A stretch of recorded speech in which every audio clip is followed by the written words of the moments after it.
Good evening. The meeting of the Monroe Township Board of Education will come to order. Please stand for the Pledge of Allegiance. I pledge allegiance to the flag of the United States of America and to the republic for which it stands, one nation, under God, indivisible, with liberty and justice for all.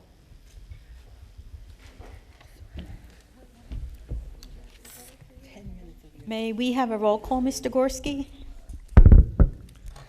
Mrs. Arminio. Here. Mr. Braverman. Here. Mr. Chiarella. Here. Mrs. DeMayo. Mrs. Lang. Here. Mrs. Carino. Here. Mr. Ryback. Here. Mr. Russo. Mr. Rutsky. And Mrs. Koloponowicz. Here.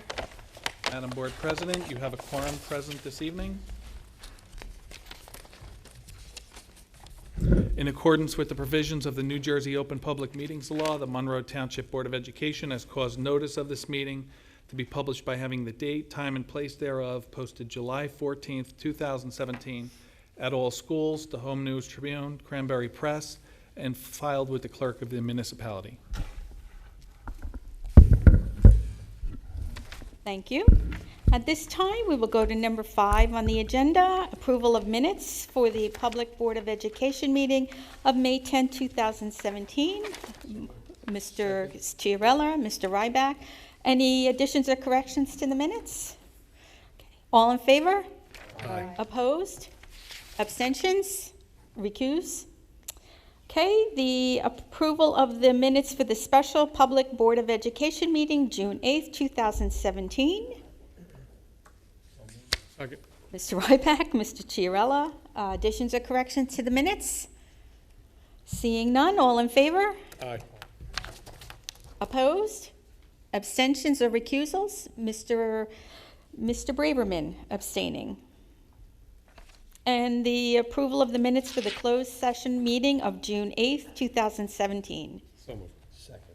Mr. Chiarella, Mr. Ryback, again, comments, questions, additions? Seeing none, all in favor? Aye. Aye. Opposed? Abstentions? Mr. Braverman abstains. Recuse. Okay, and at this time, number 6 on the agenda. Madam Board President, as number 6 on the agenda requires a 2/3 vote of the Board of Education, and as we have one member in transit, may I ask that we hold number 6 until later in the agenda? Yes. Thank you. Okay, we'll get back to that. So at this time, we'll go to the student board members' reports, and since they are on summer break, we will not be hearing from them tonight. And I look forward to seeing our new student board member in September. So we'll go to committee reports. Are there any committees that need to report this evening? None? I do, I was waiting. She said need to report. I don't. Would like to report, has to report. Okay, we have a well. You want to report for? No, not for, I'll report for Mr. Rutsky, but not for Mr. Braverman. The public, I'm sure, would like to hear you, sir. We have a wellness policy, and it's done. And I think there are copies for the public, and we try to accommodate everyone. And we have 3 holidays where we will serve food, and that will come through our food services program, so everything is proper. And otherwise, we're foodless. Foodless. And if there are any problems with this, have a special committee. So I'm finished. No, we've been talking about this policy for at least 4 months now, so I'm hoping that the revisions will satisfy everybody, but I'm sure we have another month to find out. Can I suggest Sure. a wording change on that particular policy? You want me to save that for my report? Or? No, you can say it now. You can, Yes, Okay, all right. This would be a good time. All right. So, Mr. Braverman, with you're the chairperson of the policy committee, but I would like to bring up a slight wording change that Ms. Lang brought to my attention that might provide better clarity to that wellness policy. So I would like to just state what that is. Go right ahead. All right, thank you.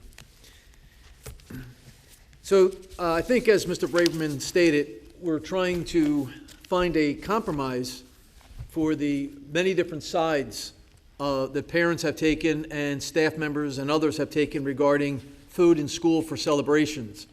And basically, this will take the food out of the birthday celebrations, but it'll still allow food to be used for holiday parties, either winter, perhaps Thanksgiving, things of that nature. And we would encourage people to use our food service because they are well aware of the student allergies, and they prepare food that takes that into account.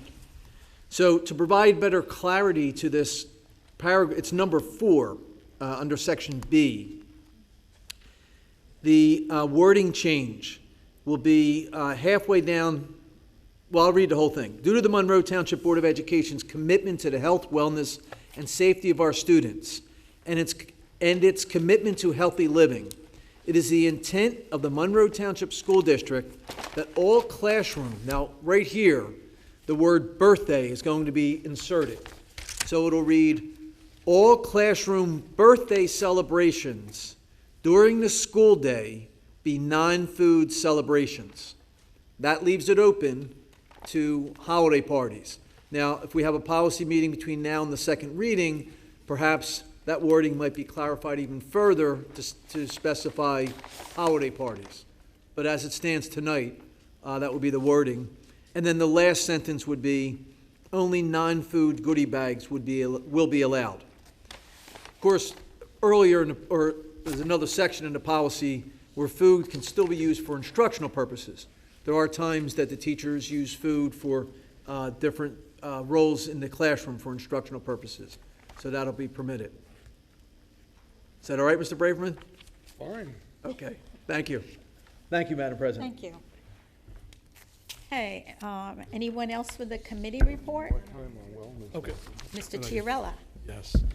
We had a Buildings and Grounds and Transportation meeting on July 17th, so we discussed a new sound system. What we're looking for is something that'll help the hearing impaired, so that both the members of our board who cannot always hear what's going on in the meeting because of the speaker system and the microphone system, and also our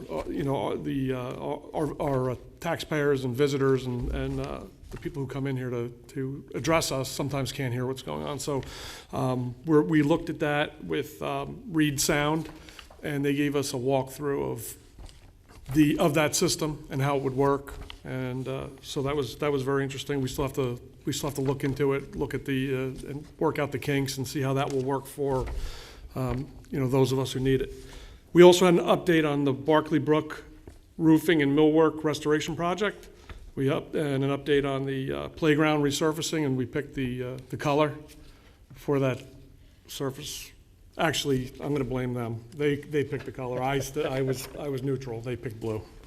If anybody hates it, We'll take the blame. if you really like it, I'm the chair of the committee and I let it be blue. But anyway, we also discussed the trailers, classroom trailers for the 18-19 school year, and how that might look. We have no idea how many trailers we will need.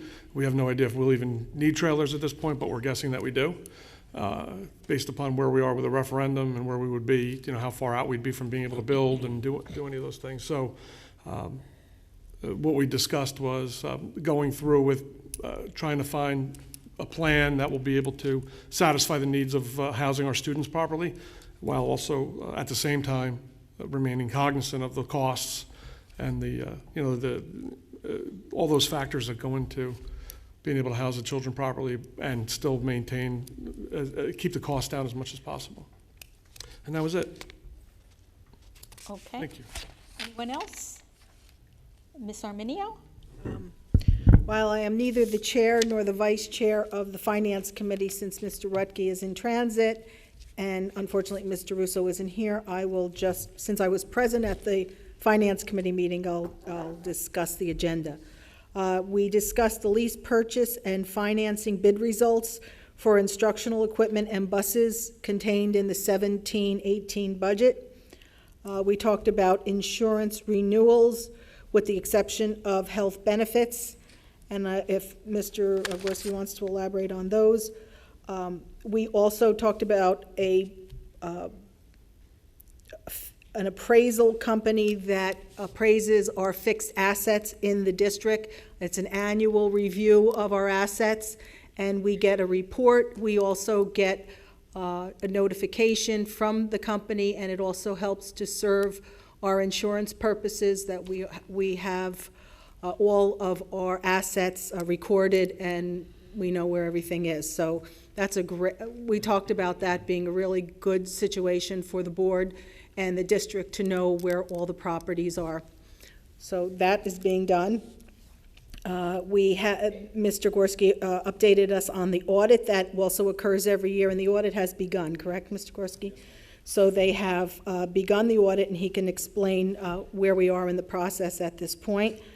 And then we'll save the best till last. We've got, with all of the activity and participation of our citizens in Monroe, we did get a revision of the state funding, a very slight one, but I think it represents that when people participate in their government and react civically and appeal to their government, we do get heard.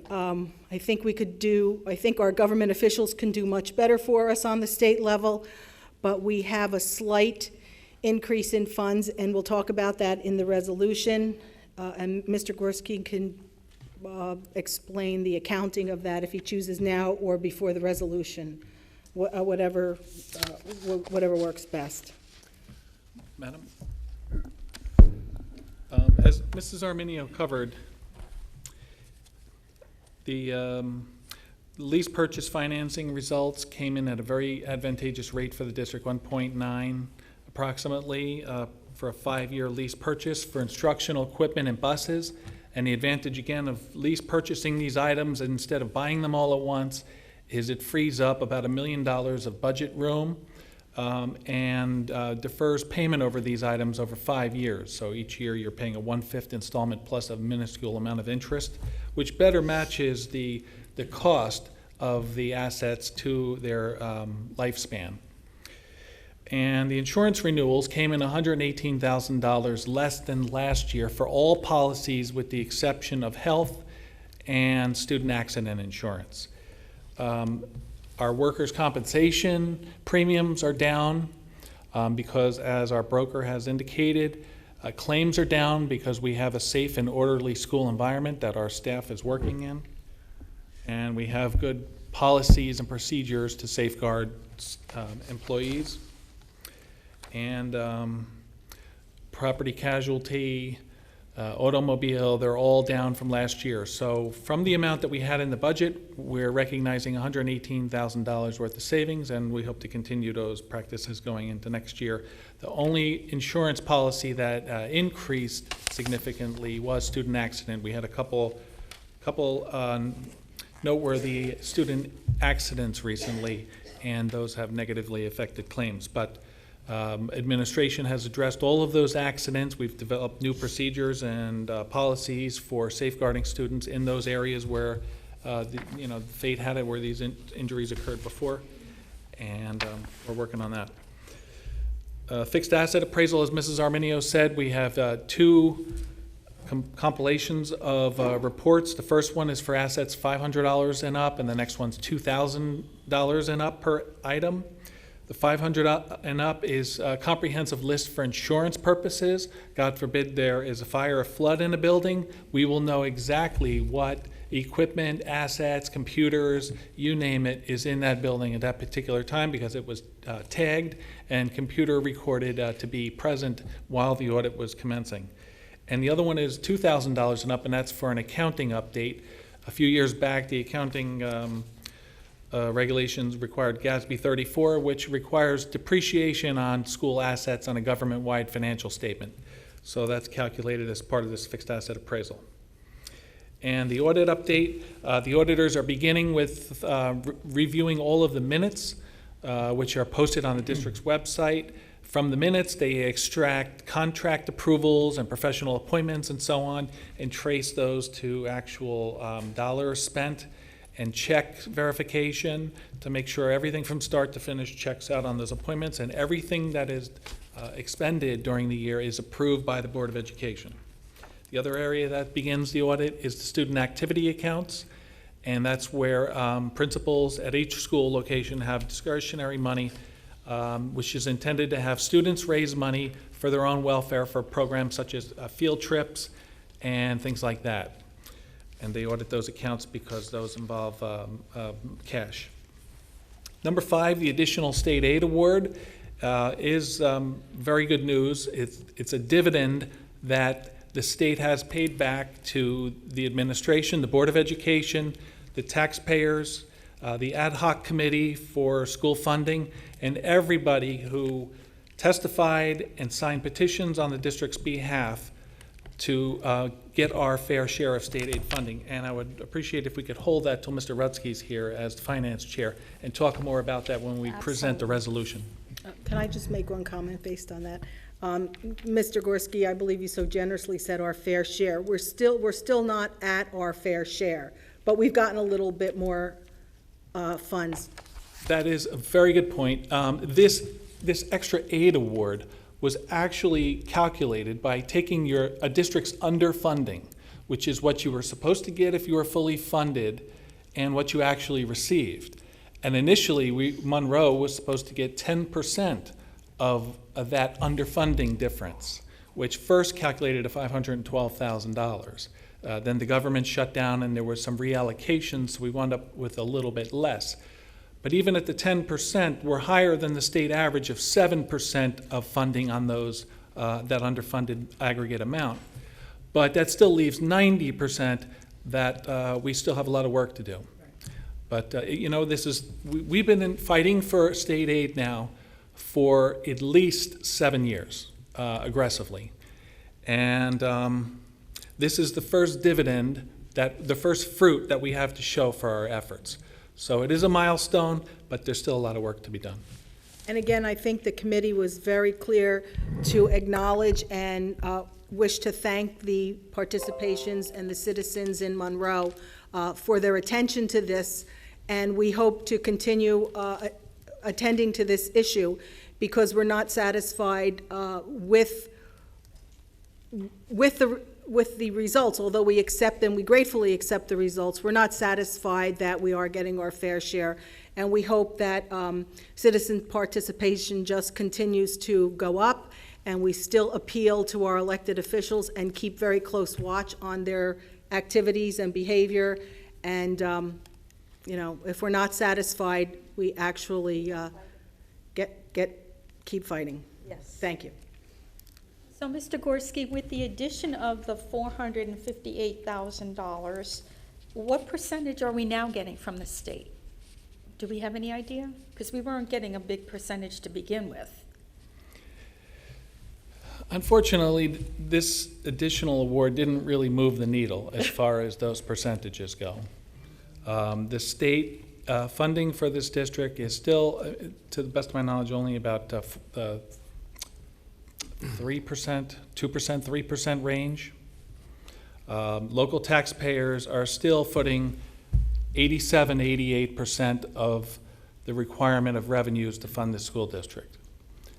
And, as this resolution that's forthcoming appropriates this to the levy, keep in mind that if we're going to be $458,000 approximately under cap now, because it's recommended that the board take this money and apply it against the levy. If we received a more equitable amount of money, we could be millions of dollars under. And that's what we need to keep our eye on going forward. Not just, this amount here, which is, certainly tasty, but What we deserve here is tax reductions to the community through millions more of state aid, which comes back to Monroe. And I say back because it's Monroe's contributions to the state coffers that fund a significant amount of state aid. To other districts. And it's redistributed to other districts Right. under the current formula. That's correct. Okay, thank you. Any comments or questions for Mr. Gorski? Okay, then we'll go to the public forum, and anyone from the public wishing to speak, please come to the microphone and state your name and address for the record, and we will adhere to a 4-minute time limit.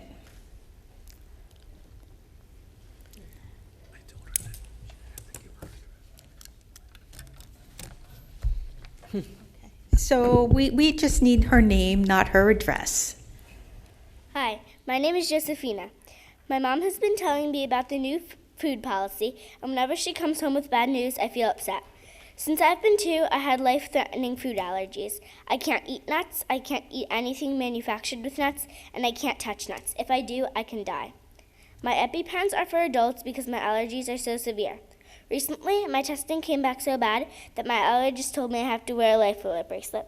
So this is my life alert bracelet, and it says what I'm allergic to, my mom's phone number, and to call 911. And in kindergarten, 1st and 2nd grade, whenever there was food for a party and I didn't know what to do about it, I got scared. This happened a couple of times a week when there were birthday parties or star student. I felt left out because I had to eat food from my safe snack box, and everyone else in my class saw that I was different. I even had teachers who would send home food in my lunchbox that they weren't sure I could eat, so I could ask my mom if it was safe for me. They thought they were being nice, but luckily I was smart enough to know not to eat it on the bus, or something really bad could have happened to me. But in 3rd grade, everything changed, and it was awesome. My teacher never had foods for birthday parties or star student. We got to celebrate by singing, getting a book and bookmark from the office, and a pencil and sticker from our teacher. Presents are much better than eating food all day. For holiday parties, we played games, did crafts, and got to take home a gift from the class moms that didn't have food involved. We got to eat our own snack that our mom sent that day. Everyone felt great about that and loved the party.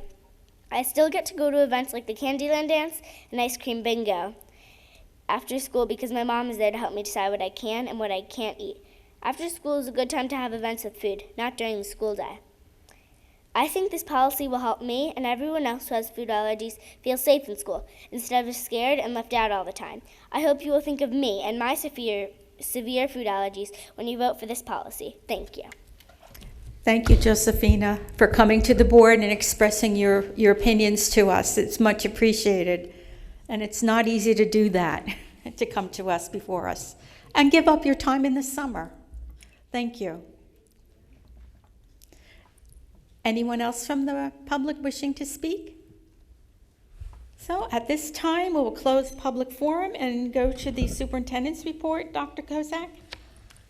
Thank you, Madam President. I can certainly see after Josephine that no one wanted to follow that. That was very well done.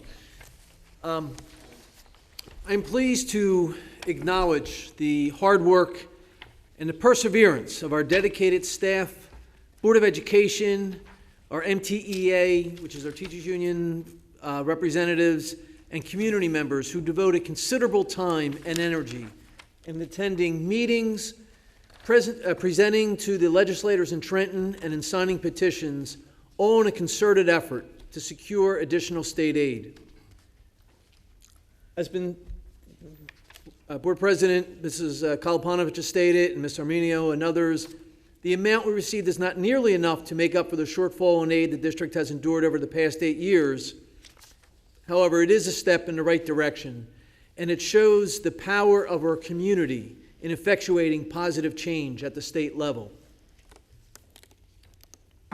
On another topic, the district leadership team collaborated during 3 days during the last week of June on a variety of topics included in our summer administrators workshop. We reviewed student data, our new special education manual, our policies and procedures. We received training on Microsoft 365. We engaged in a book discussion of Dr. Carol Dweck's Mindset, which discusses the advantage of a growth mindset as opposed to a fixed mindset. And we reviewed our previous study of innovation and dispositions, or habits of mind. I would like to thank the Monroe Township Public Library and its staff for allowing us to use their conference room for our exotic getaway. We got across town to the library. The past several weeks have been extremely busy with the interviews of the new and the leave replacement teachers and staff members who are listed on the personnel agenda tonight. However, I know that our rigorous interview process has produced a highly qualified candidate pool who I am proud to recommend for approval to the Board of Education. Hello, Mr. Rutsky. I'm sorry, did I announce you?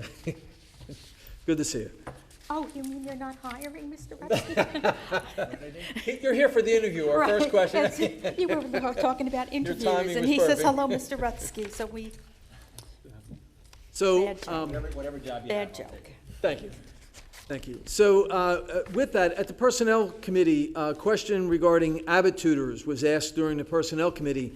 Abbott is a program to help what are referred to as our middle-of-the-road students realize the dream, the possibility of attending college. And we've had a lot of success. Dr. Alvick did a nice presentation on that, I guess about a year ago, and to see the success of our students that are involved in that program.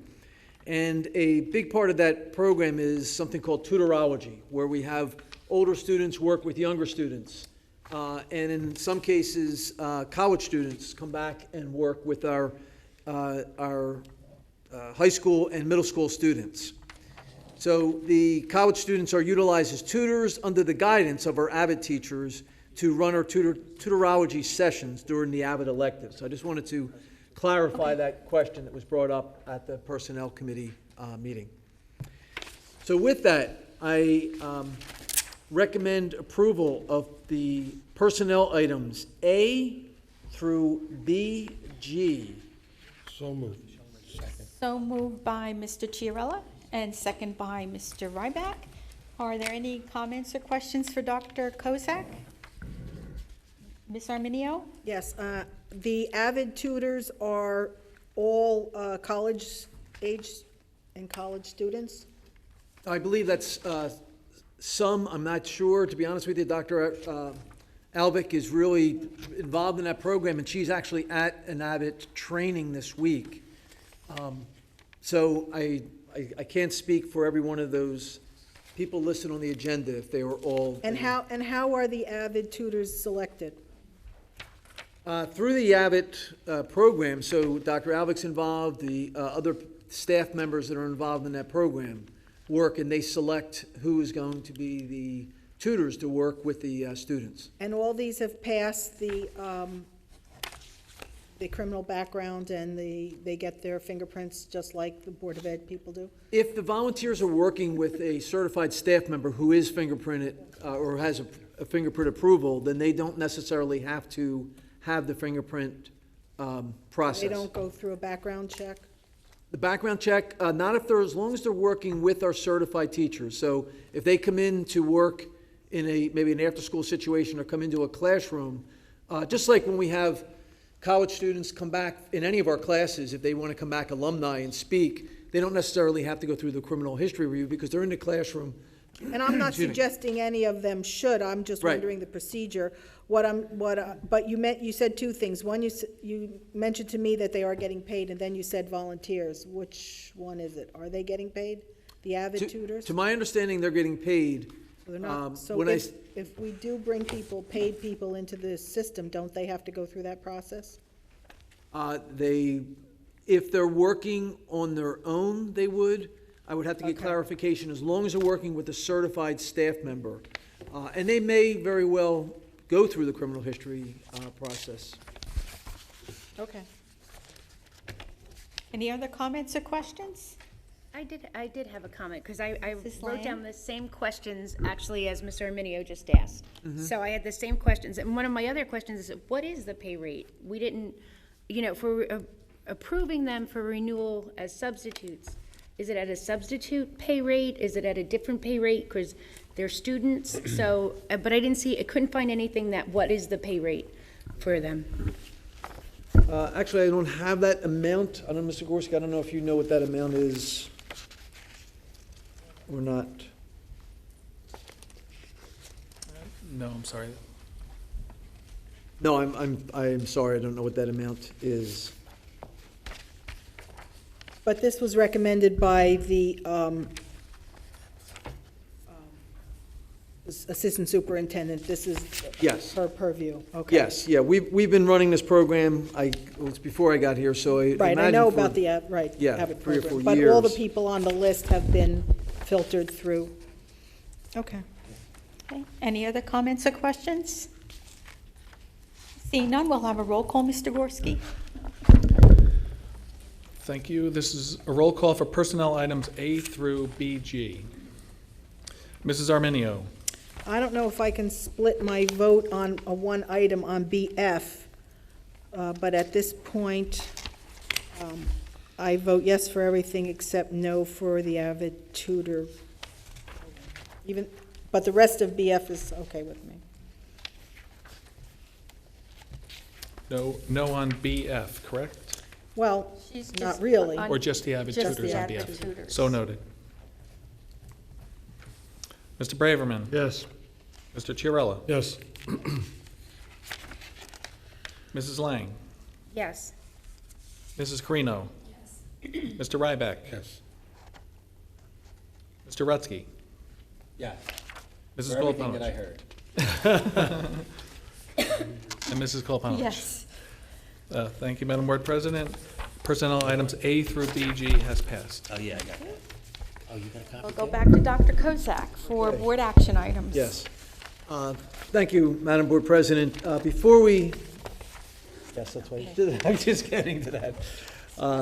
Before we get to the board action, I would like to publicly recognize an individual who was on the personnel agenda that has just been approved as our new assistant principal at the high school, and that's Dr. Giuseppe Joe Colella. And if you would, please stand.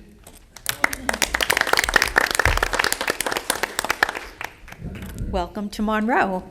But you're welcome back to Monroe, yes. Thank you. For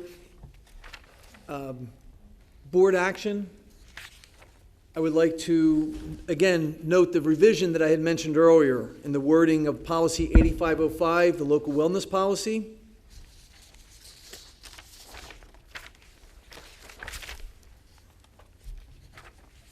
And with that, I would like to recommend board action items A through O. So Second. moved. Mr. Ryback and Ms. Arminio? Okay.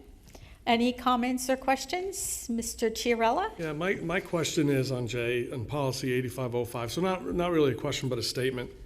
And my issue with that policy still stands. So even though I'm all for making sure that we're keeping our children safe and that they don't have allergens or toxins or bad water or anything like that, my problem with this policy still is that we're still advocating a non-food goodie bag for birthdays instead of food. And I know that, if we have food and not all children can participate, it alienates them and it shows them as, it kind of depicts them as being different from the other kids and they can't participate. And I understand that, and I'm all for that, for making sure that they're not feeling that being ostracized. But on the flip side of that, when we have non-food goodie bags, we're going to have parents who go overboard with those non-food goodie bags, and we're going to have other kids who can't afford to have non-food goodie bags. So now you're going to point out children in a different way, and you're going to say that now these children can't afford it, or their parents weren't thoughtful enough, so they don't have a party or a goodie bag, while these other children do. And so now we have a new class of children that are being ostracized. So I would just like to have that removed, and just say if we're not going to have celebrations, we could have a celebration where we say it's so and so's birthday, and they get to have something in the classroom where they, a star or not do Line leader homework or or things something like like that. But having goodie bags or having that parental influence in the classroom, I think that could be detrimental to a new group of children. And I just want to make sure that if we're going to level the playing field, we should be doing it for everyone, So your recommendation would be to eliminate goodie bags altogether? altogether. Anyone else? Ms. Arminio?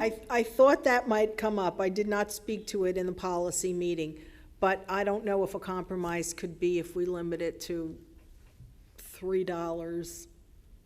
I wouldn't have a problem with that I mean, either. I don't know if how much it costs to buy I just don't know. 30 cupcakes. I mean, what is that, $5, $10? I mean, Right, but then you I know we're could get elaborate with Right, no, goodie that's bags, what and I you could mean. end up with, and then other kids have a birthday maybe the same day or the next day, and they're bringing Right. nothing, or popcorn, or, they can't even bring that, they're bringing plastic Stickers, popcorn. yeah. yeah. Plastic. So, like I said, we also talked about making it, clarifying it, and like making a list of the only things that are acceptable even in a non-food goodie bag.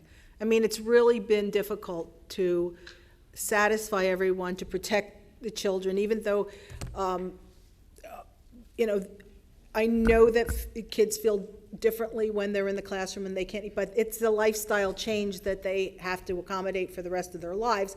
So there'll always be that difference anyway, even in public. So, that's an issue as well, that it's something that they have to learn how to live with.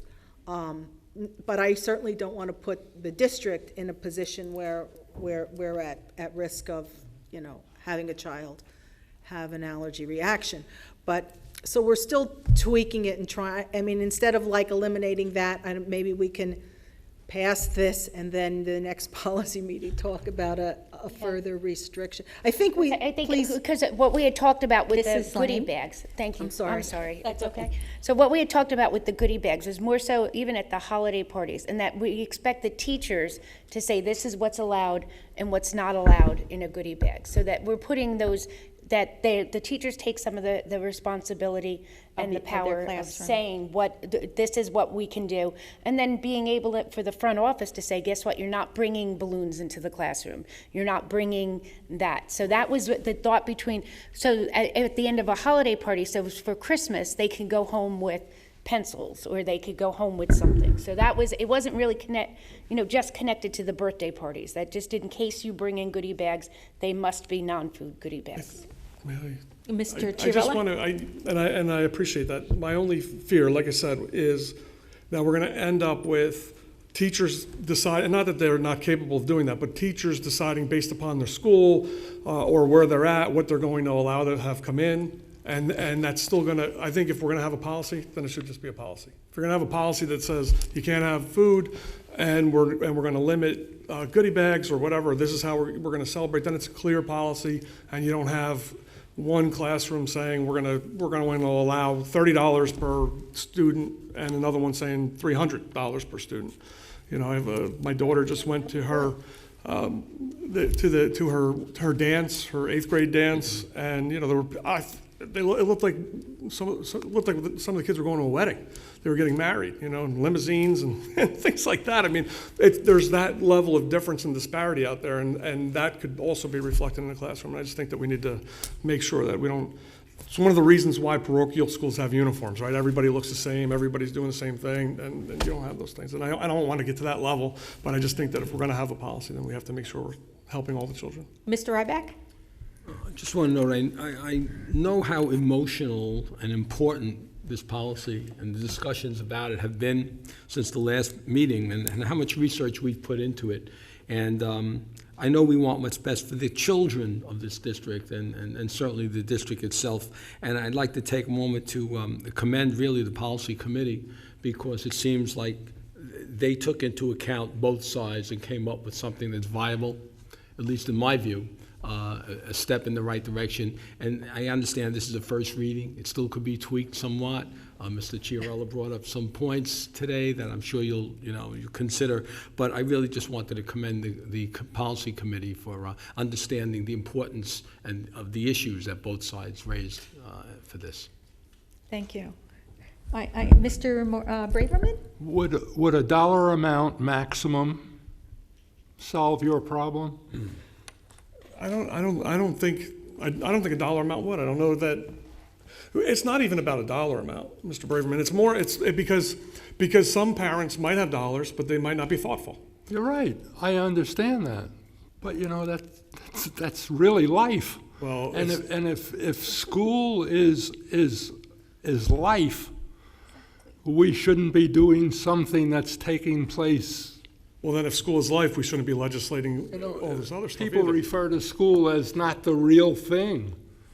But everything is life, You know, it's- including being around people that are eating things that you can't tolerate. That's life also. All I'm saying is, if we're gonna level it, let's level it.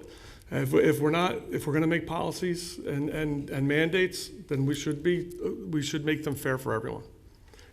And I know this policy is trying to do that. For some, let's do it for all. Let's just go that extra step. And let's see if we're willing to do that. I don't know what the sticking point is about having the need for having goodie bags as opposed to just not.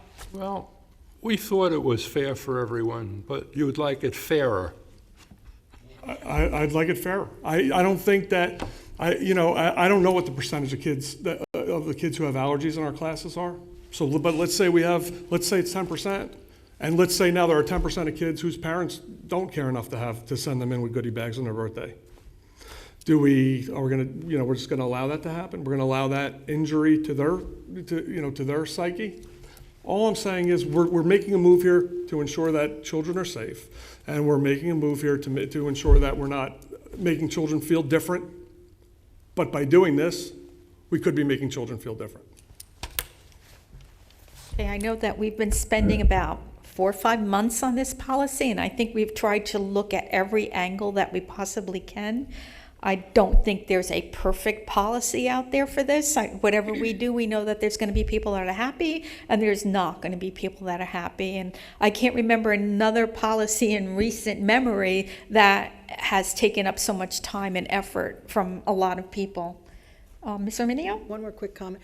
Could we try to pass this policy and then, let's say, after the first semester, if we have some issues that arise because of it, that come to our attention? I mean, we are really trying to be responsive to the public. We want to protect the children, but, I'm one who always wants everything equal for everybody, and yet Mr. Braverman makes a good point that life is disappointments and things, and certainly not putting children in a health problem, but not everybody. It's like giving a participation trophy. Well, I didn't want to put myself in that position, but the truth is, personally, and I know other parents feel differently, not everybody gets an award all the time. I mean, I think we almost do a disservice to our children to make everything equal every time, because that is not the reality, and we're supposed to be preparing them for life. So my suggestion would be, if we could pass this, and then I understand and agree with your position, and then maybe by the end of the next semester, if we have issues with it and it becomes a problem, the teachers let us know, because we need feedback, then we can revisit it. Right, a I policy. think even before the end of the semester, Fine. probably the end of October. We would know. Because at the end of October, we'll probably hear about Halloween. Okay. And there you go with the peanuts. Okay, well, this is on for the first reading. We'll bring your suggestions back to the policy committee, and then next month, we'll vote on the policy. Is there any other comments or questions for Dr. Kozak for the board action items? Did you want Can I to? just ask for clarification? Since this is a first reading, is there going to be a vote for the first reading, and then any changes will go back to the policy committee to look at before the second reading? Yes. Okay. I just wanted to clarify. Can I ask? Mr. Retzky? Why does this have to be, why can't this be considered a second reading, since we've gone over this 5 times over the last 5 months? Because the amount of changes that were made to the policy makes it a new policy. Yeah. Yes, is what we've gotten from the attorney. Where were you when I made that argument? Oh, you made that I think argument you're already? right. I think you're fifth right, reading, and as I far think as I'm our concerned. consultant is wrong. One more reading after this. Okay. I defer to Mary Smith, so.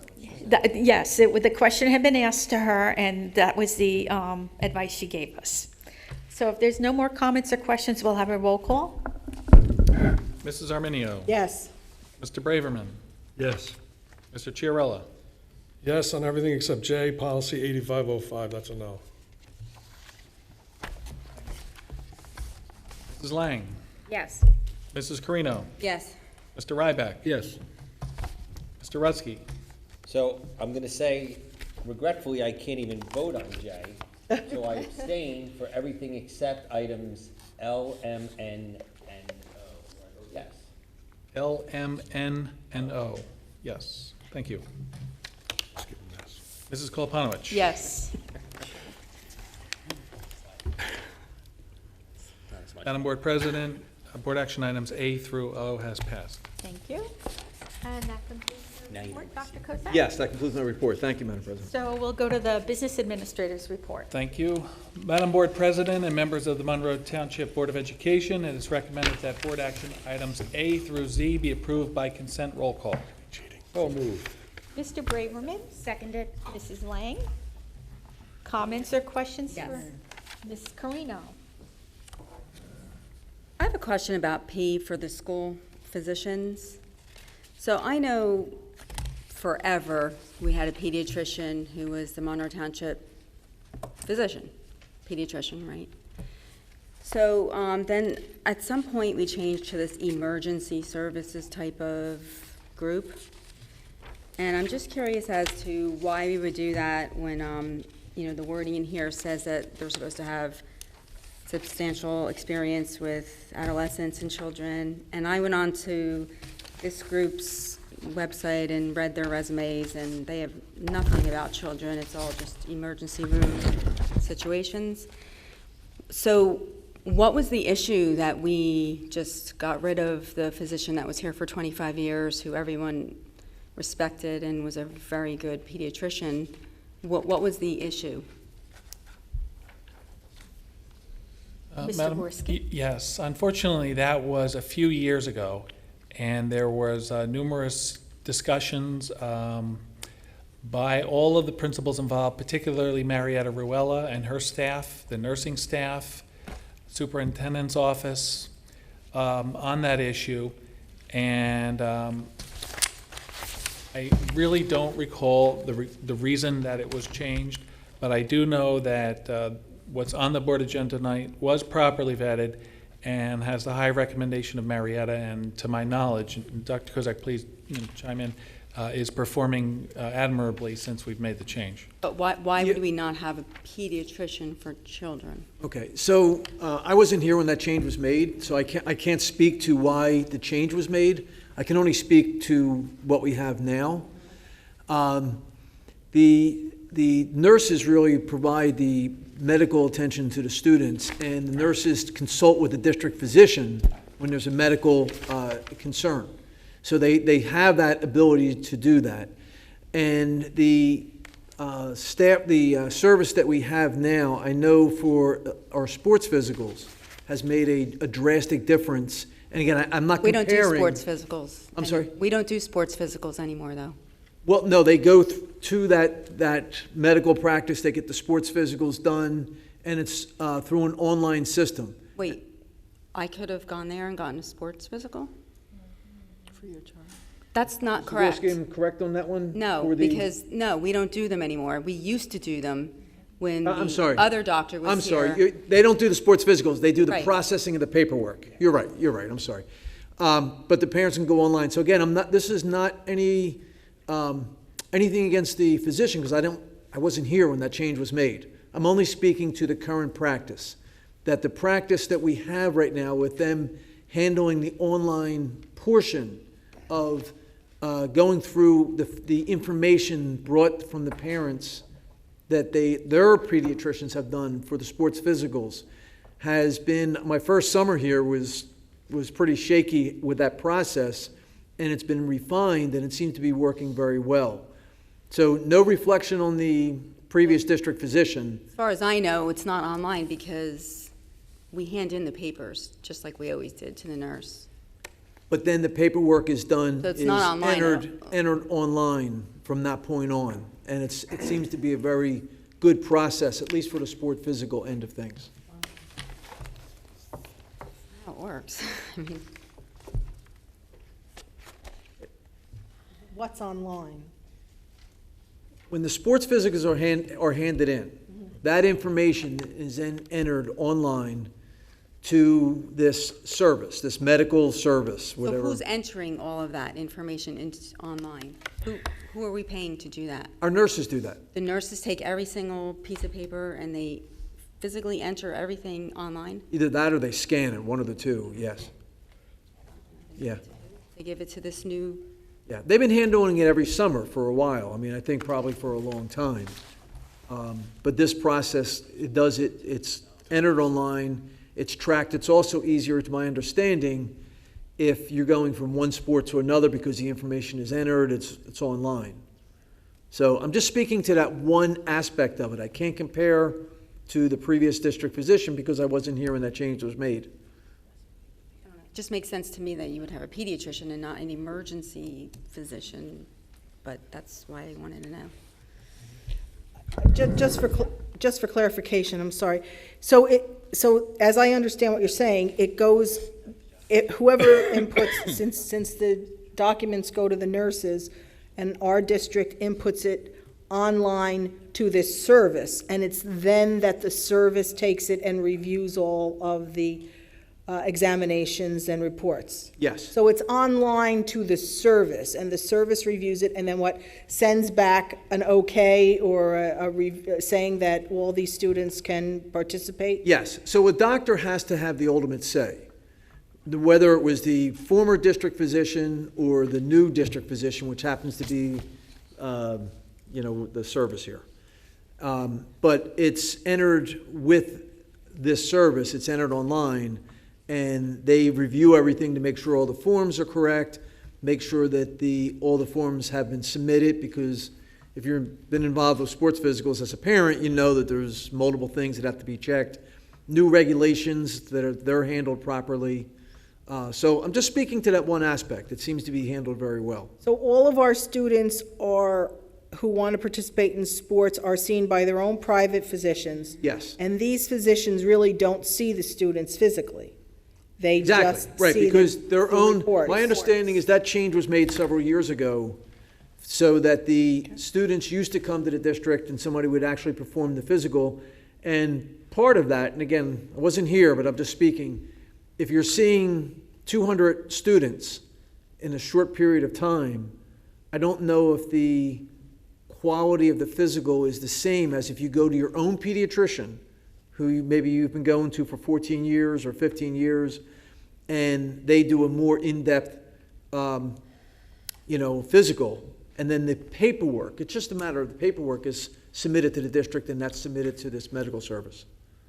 And have any of them looked at the documentation and said this student should not be participating in sports? Has anything come back as? Well, if the student's pediatrician, they'll make the determination whether they should be participating or not based on their health history. But if the forms aren't properly done, or if they don't have the correct, I'm going to say immunizations, but it's probably not what's needed. I'm trying to remember for my own kids what was needed. The certain tests that have to be done, or certain evaluations that have to be done. First of all, the nurses are the ones who call and say, you didn't fill this form out, or I still need that form. Mm-hmm. So these guys are not doing that. Right, but by law, that still has to go to a physician to do. The nurses, you're right, they actually do that, and I trust our nurses, but by statute, we still have to send it to a physician to check. Are there any other questions or comments?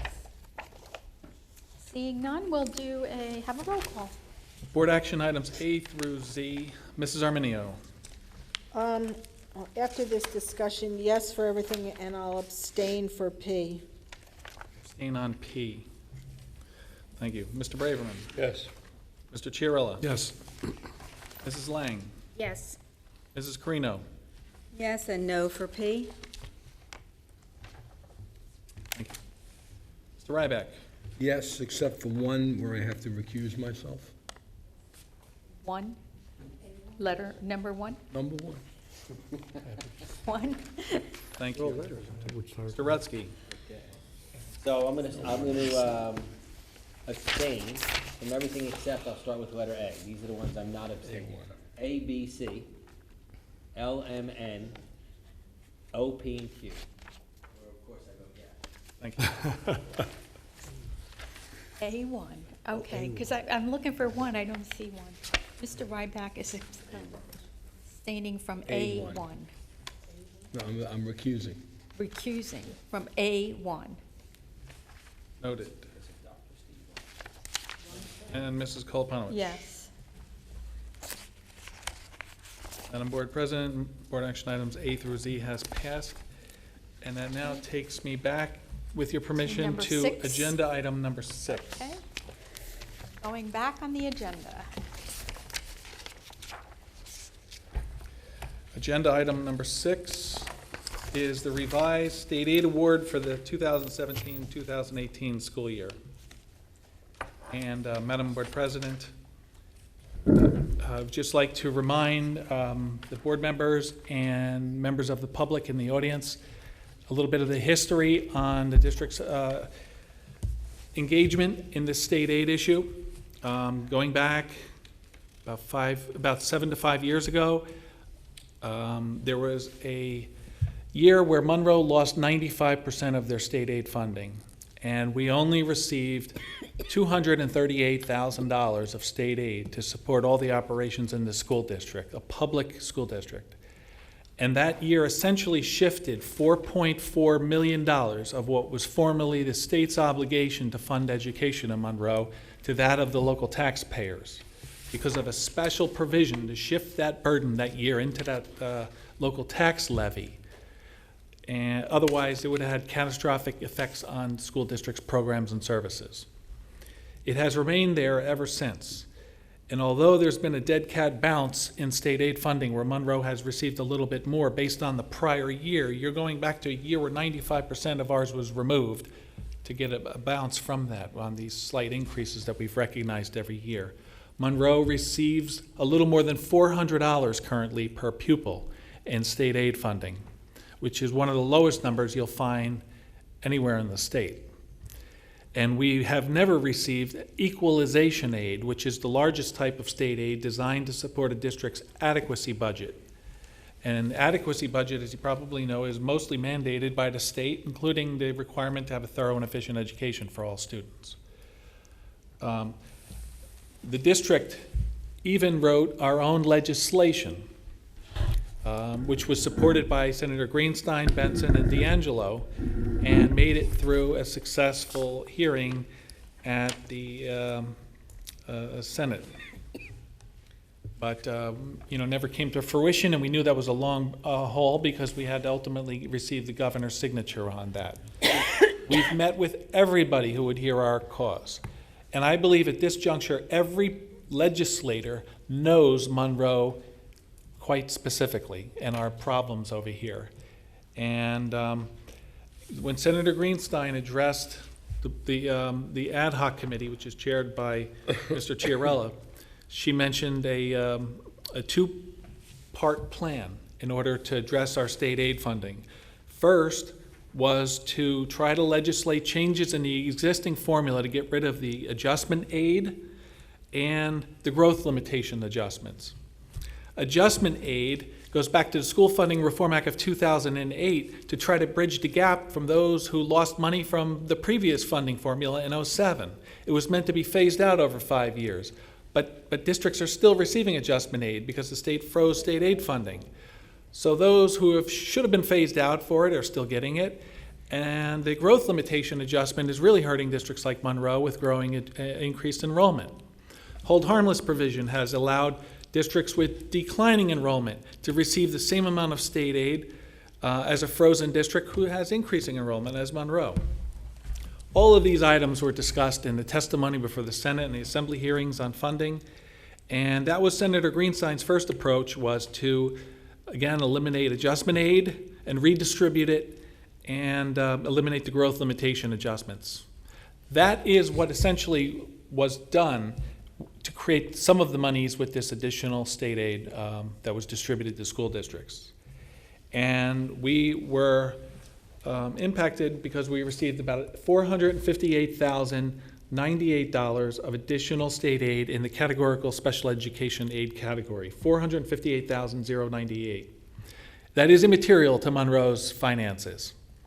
However, it is a well-earned dividend to all of the taxpayers who have worked so hard to try to get this issue to the forefront and get Monroe's taxpayers relieved from their burden of overfunding the school districts.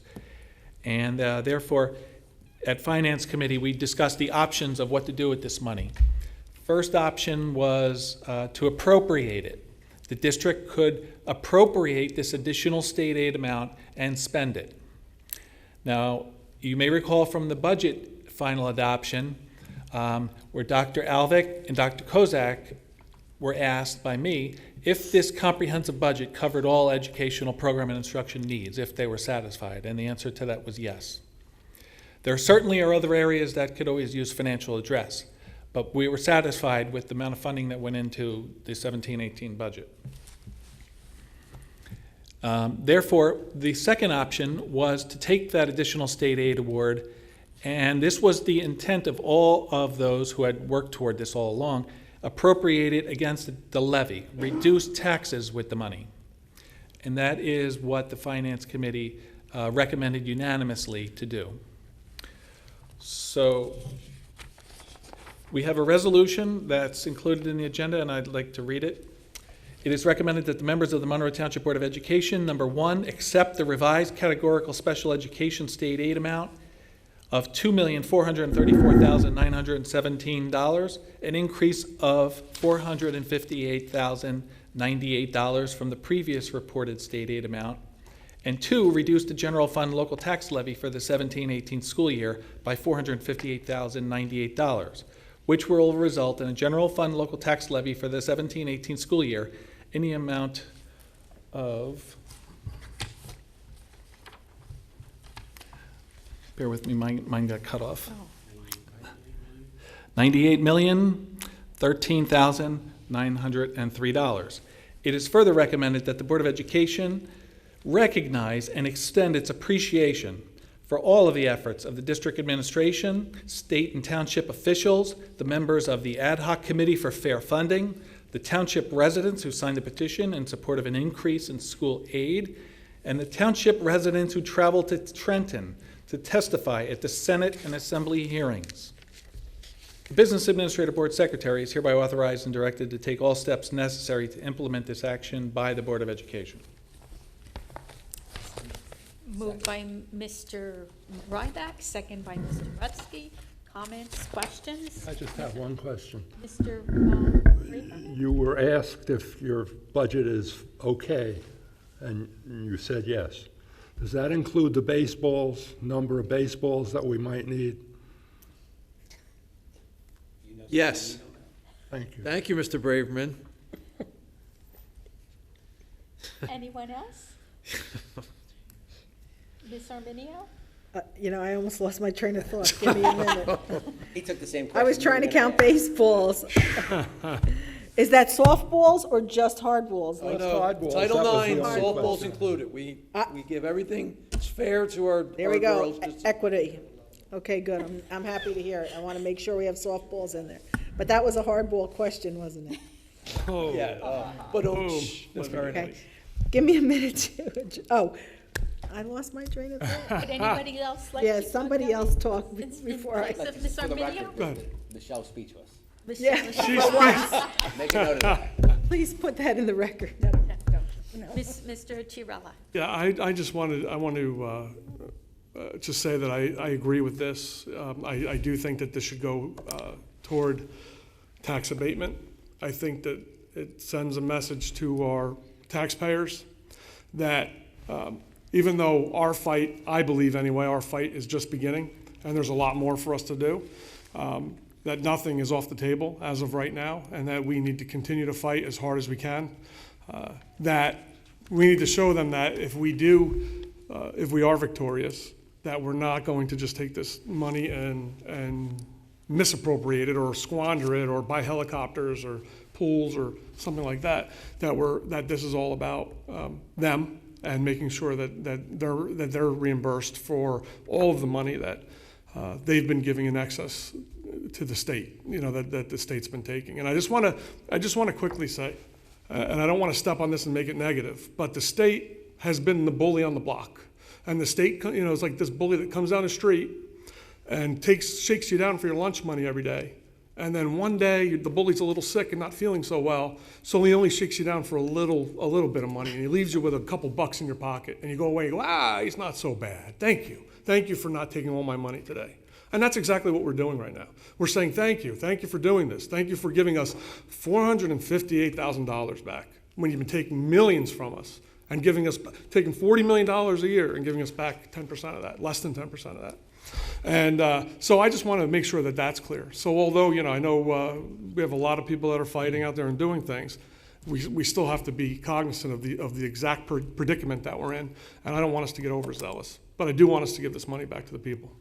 Thank you. I remember. All right. And we talked about, for the public's sake, because I was happy for the clarification, we are still in time to return this money as a tax, not really an abatement, but to return this to the taxpayers. Because there would have been a time in the year that we couldn't do that. Is that correct? Could you just explain that a little bit? Yes. I thought that was an important aspect, that you went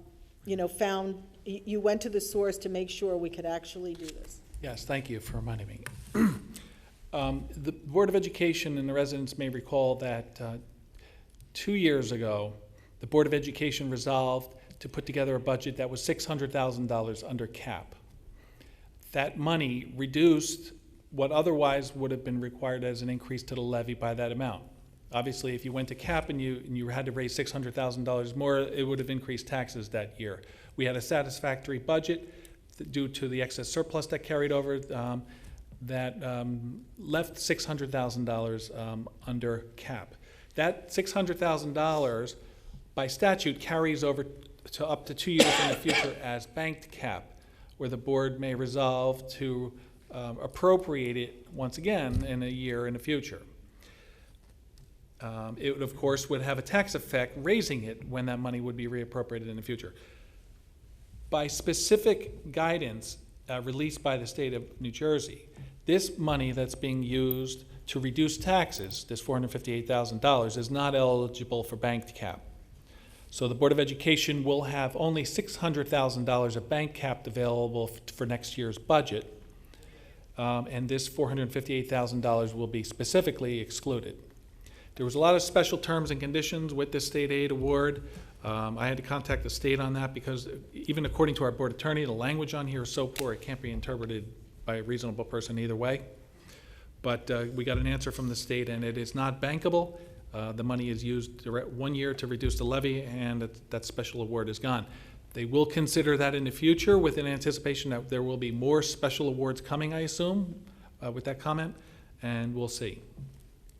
But actually, I also meant, in addition to that, that we have enough time to talk to the tax assessor and put that in as part of this year's return to the taxpayer. That is correct. That was one of the top things in the guidance was before you determine what you want to do with the money, contact your local tax assessor and make sure that you can your estimated tax bills haven't gone out yet. I spoke to George Lang, the Chief Financial Officer of Monroe Township. He said it has not gone out yet. We still have an opportunity to change it.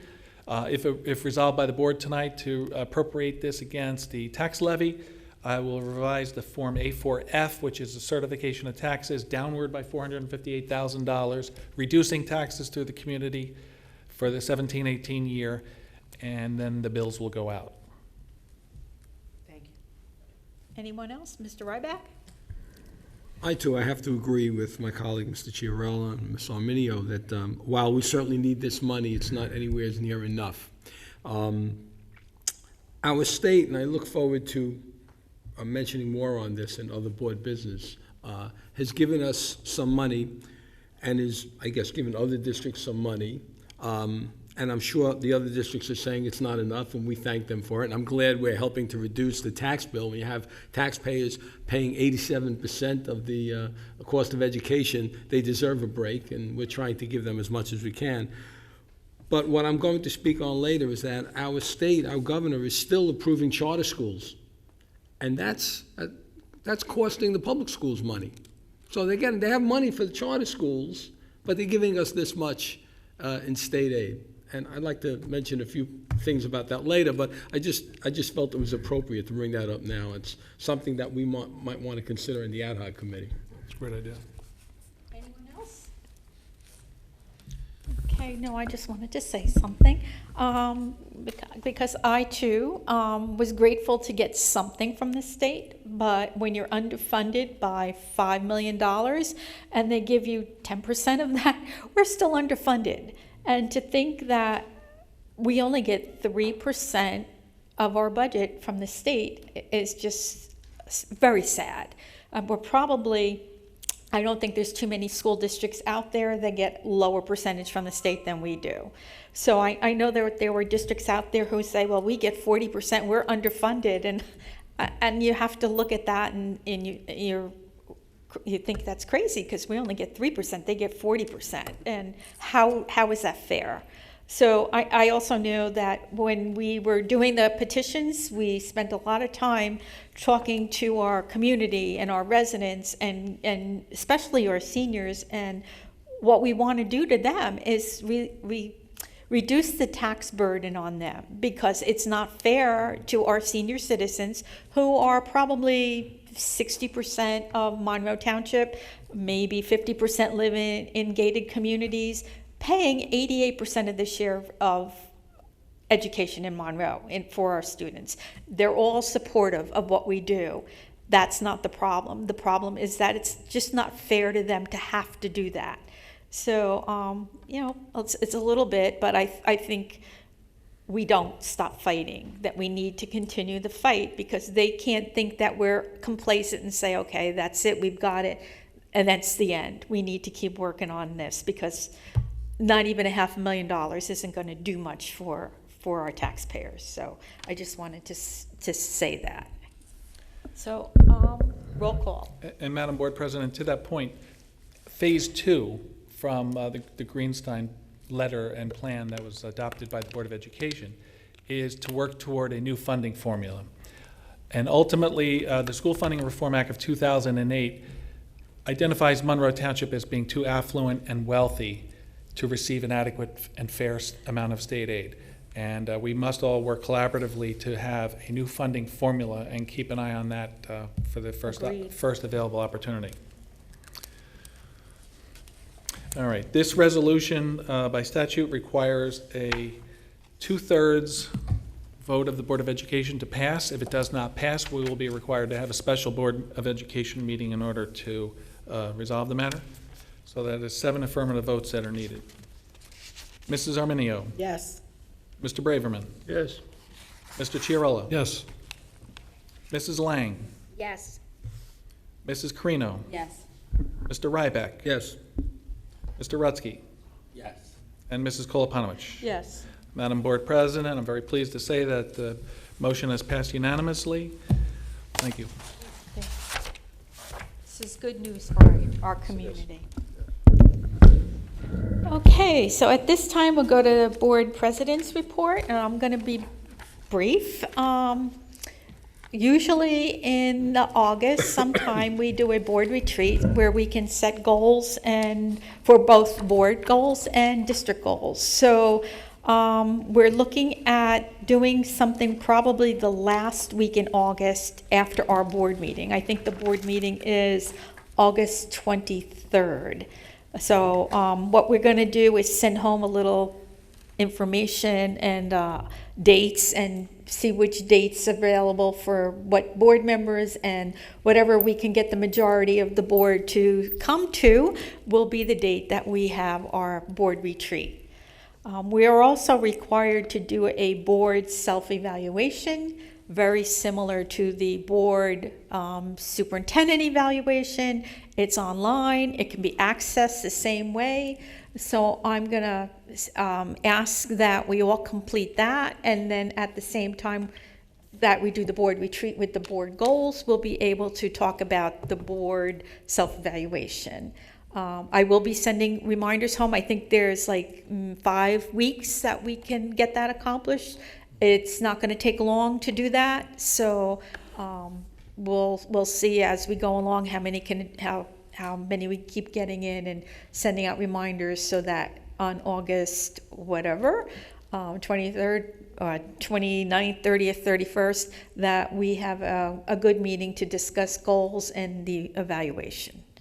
So that concludes my report, and we'll go to other board business, which I know Mr. Ryback has something to say. Yes, I took a moment to write something because I was kind of upset with something I read.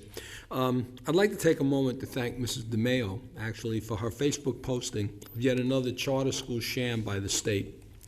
This past Monday, the governor approved 5 more charter schools.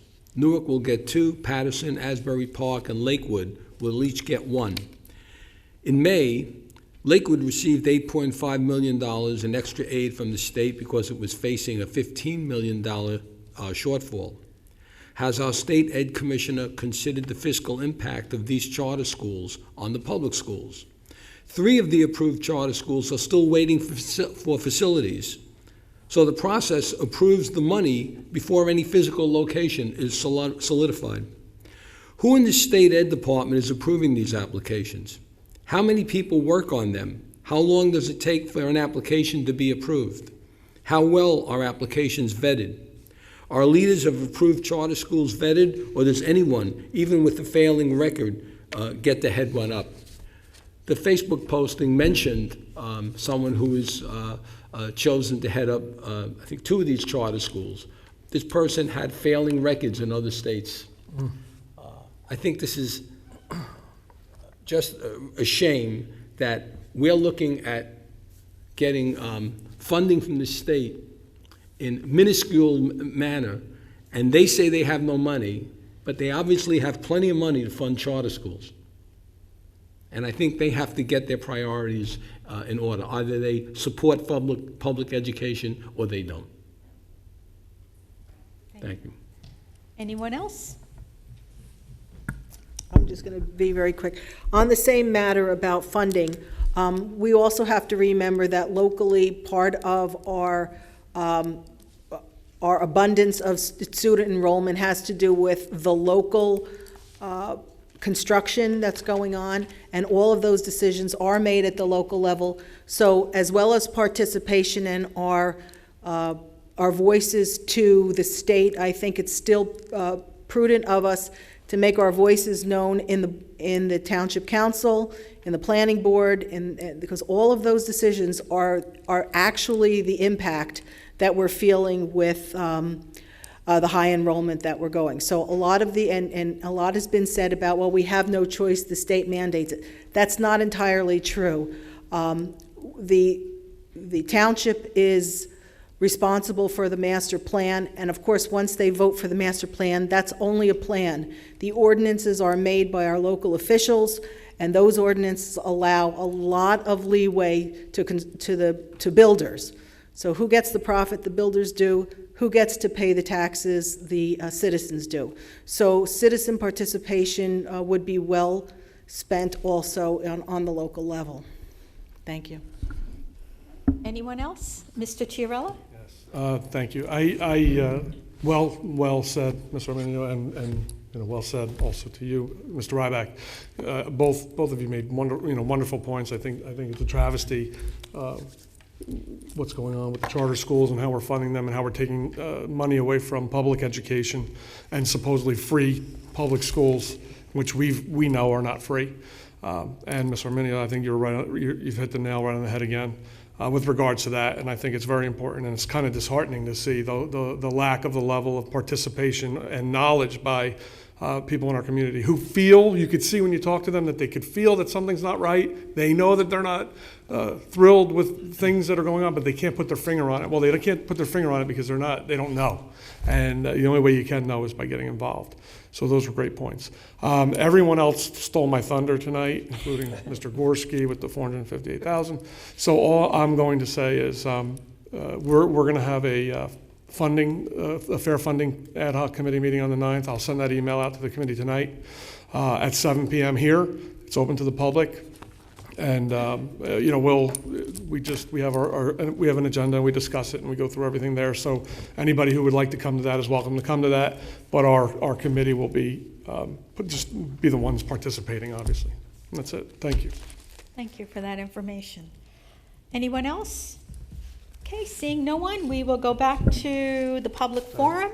Anyone from the public wishing to speak, please come to the microphone, state your name and address for the record, and we will adhere to our 4-minute timeline.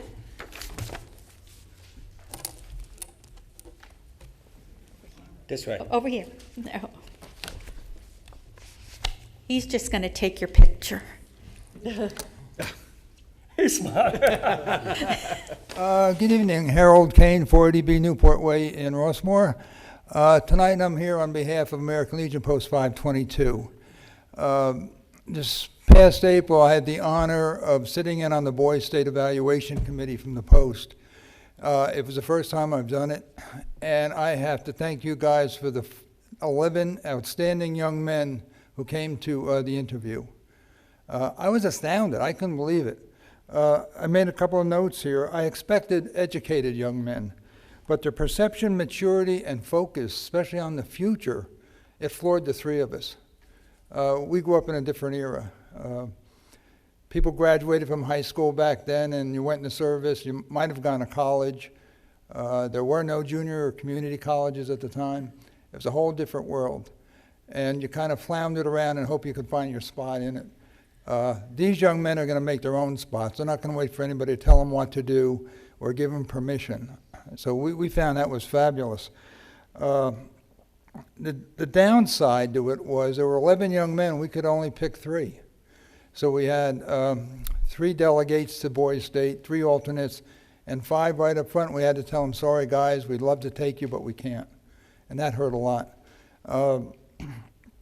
Of the 3 finalists, and the one young man who's going to become an Eagle Scout next month is going to probably choose between West Point and the Air Force Academy. The other 2 young men, the finalists, also both said they want to be biomedical engineers, and they were interviewed separately, so they weren't there together, and both expect in the future to own their own companies. For 16 years old, that's phenomenal. I mean, these guys are looking at the future, and they're going to make the future. We're going to sit here and all watch it go by. I guess just one other word, other than it was an honor to meet them and to participate with Boys State, and we're going to do it again next year, as well as the oratory contest. I would just like to give you one word, is just keep up the good work. You're doing great. Thank you. Thank you. Thank you.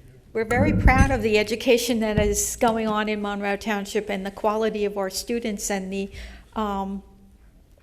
places that they're heading to after they get out of Monroe Township High School. It's amazing where they're going and what they want to do, and a lot of them have wonderful futures ahead of them. We're very proud of that. Thank you. Anyone else from the public? Okay, seeing no one, we'll close the public forum, go to the closed session resolution. Be it resolved that the Board of Education of the Township of Monroe hereby moves to go into closed session in accordance with the Sunshine Law, Chapter 231 of the Public Laws of 1975, NJSA 10:4-6 through 10:4-21, to discuss the following subjects: harassment, intimidation, and bullying, a Donaldson appearance, a superintendent's evaluation. Following closed session, action may be taken. The discussion conducted in closed session can be disclosed to the public at such time as the need for confidentiality no longer exists. Mr. Chiarella? You moved it. He only has to be seconded. Oh, And I didn't know that. He just told me that, so I seconded okay. it. Well, we usually take a move with second, so okay, good. All in favor? Aye. Opposed? Abstain? Mr. Braverman opposes. Okay, so at this time, the board will go into closed session. We'll move into closed session. And we're going into the back room? Yes. You're back for the beginning. Yeah. Okay, at this time, the board will move into public session. And I'm just writing down the time. It's midnight, I think. No, I think it's 10:08. And seeing no recommendation from the superintendent? Is That's that- correct, Madam President. Okay. Our next Board of Education meeting will be on Wednesday, August 23rd, 2017, at the Monroe Township High School Media Center. I need a motion to adjourn. Motion. Mr. Rutsky? Oh, I gotta write that down too. And Mr. Ryback? Okay. All in favor? Aye. Opposed? Then the meeting is adjourned.